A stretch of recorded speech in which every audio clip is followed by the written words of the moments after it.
মেডিকেলে চান্স পাওয়ার পরেই তোমার থাকবে কোটি কোটি টাকা এবং তোমার বাড়ির সামনে মেয়ের বাবা মায়েরা লাইন দিয়ে দাঁড়িয়ে থাকবে তাদের মেয়ের সাথে তোমার বিয়ে দেওয়ার জন্য। আগের একটা ভিডিওতে আমি তোমাদেরকে ডিমোটিভেট করেছিলাম মেডিকেলে পড়ার জন্য। এই ভিডিওতে আমি তোমাদেরকে মোটিভেট করব মেডিকেলে পড়ার জন্য। মেডিকেলে তুমি কেন পড়বা? আমি সৌরভ ইসলাম সাগর, পড়াশোনা করছি এমবিবিএস 4th ইয়ারে শের বাংলা মেডিকেল কলেজ, বরিশাল। একজন মানুষের বাঁচা মরা এটা তো সম্পূর্ণই আল্লাহর হাতে। যদি আয়ু থাকে তাহলে আল্লাহর পরে একজন মানুষকে জীবন দান করতে পারে সেটা শুধুমাত্র ডাক্তার। ডাক্তার ছাড়া অন্য কেউ কোনো মানুষকে জীবন দান করার মতো ক্ষমতা রাখে না। একজন মানুষ যখন স্ট্রোক করে বা হার্ট অ্যাটাক করে তখন সে এমার্জেন্সিতে যায়, আর এমার্জেন্সিতে কর্তব্যরত চিকিৎসকের শুধুমাত্র একটা সিদ্ধান্তই সেই মানুষটার জীবন ফিরিয়ে দিতে পারে। ডাক্তারি এত গুরুত্বপূর্ণ একটা পেশা। মানুষ যতই ডাক্তারদেরকে গালি দিক, তার দুঃসময়ে সে যখন অসুস্থ হয়ে পড়ে, এমার্জেন্সি চিকিৎসা দরকার হয়, তখন কিন্তু সে ডাক্তারের উপরেই ভরসা করে এবং ডাক্তারের উপরেই নির্ভর করতে হয় তাকে।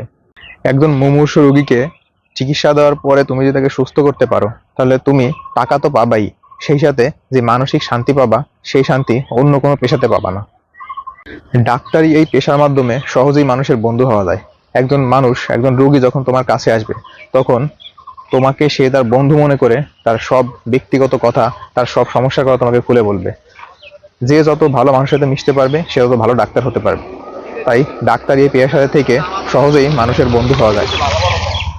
ডাক্তারি করে তুমি হালাল পথে থেকে লাখ লাখ টাকা ইনকাম করতে পারবা। এইভাবে হালাল থেকে লাখ লাখ টাকা ইনকাম করার মতো প্রফেশন খুব কমই আছে। অন্য কেউ হয়তো দুর্নীতি করে তোমার চেয়ে অনেক বেশি গুণ ইনকাম করবে, সে কোটি কোটি টাকা ইনকাম করবে, কিন্তু সে মানসিকভাবে শান্তি পাবে না। তুমি হালাল পথে থেকে ইনকাম করে মানসিকভাবে শান্তিটা পাবা।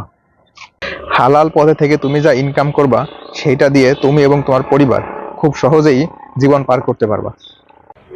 এইবার আসি বিয়ের কথায়। বিয়ের ক্ষেত্রেও কিন্তু ডাক্তারদের ডিমান্ড অনেক হাই। তুমি যদি মেডিকেলে চান্স পাও তাহলে বাবা মায়ের পছন্দের লিস্টে তুমি থাকবা সবার উপরে। যতই ডাক্তারদের বদনাম করুক, বিয়ের সময় বাবা মায়েরা ডাক্তার এবং ইঞ্জিনিয়ার ছেলেই খুঁজে তার মেয়েকে বিয়ে দেওয়ার জন্য। তুমি যদি সৎ থেকে হালাল পথে লাখ লাখ টাকা ইনকাম করতে চাও, ইহকাল পরকাল দুই দুনিয়াতেই সাফল্য অর্জন করতে চাও, তাহলে ডাক্তারির মতো সহজ পেশা আর পাবা না।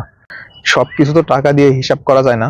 তুমি একটা রোগীকে সুস্থ করার পর মানসিক যে শান্তি পাবা সেটা অন্য কোনো পেশাতে পাবা না।